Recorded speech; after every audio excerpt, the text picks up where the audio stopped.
commencé à rechercher un petit peu, faire des recherches sur l'identité marocaine et l'identité nord-africaine par la suite.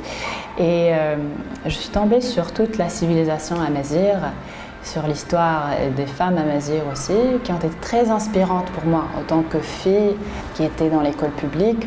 Je me suis retournée vers l'art pour exprimer toutes ces questions, mais aussi toute cette histoire qui est un peu perdue, qui n'est pas très explicitement expliquée dans nos bouquins d'histoire ou dans les médias.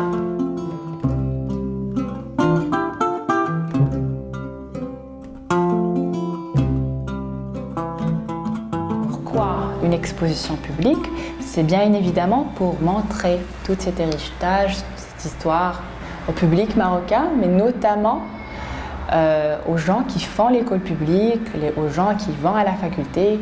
Une des choses que j'espère faire à travers ce travail, c'est de rendre le juif autant que personne normale avec qui on peut dialoguer, avec qui on peut parler, et d'éviter cette sensibilité autour de l'identité juive.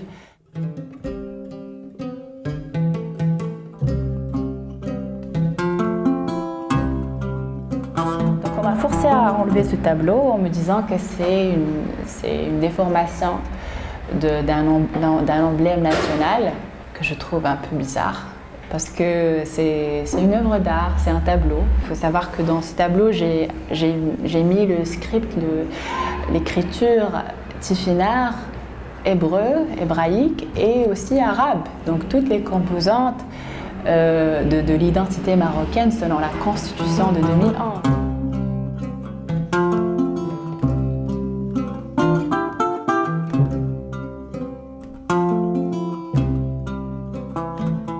J'ai vu l'effet que certains de mes tableaux ont eu sur des gens qui ignoraient vraiment l'existence de l'identité juive maghrébine, et pas que des gens marocains, des gens de Tunisie, d'Algérie, issus de l'immigration à l'étranger, et qui ont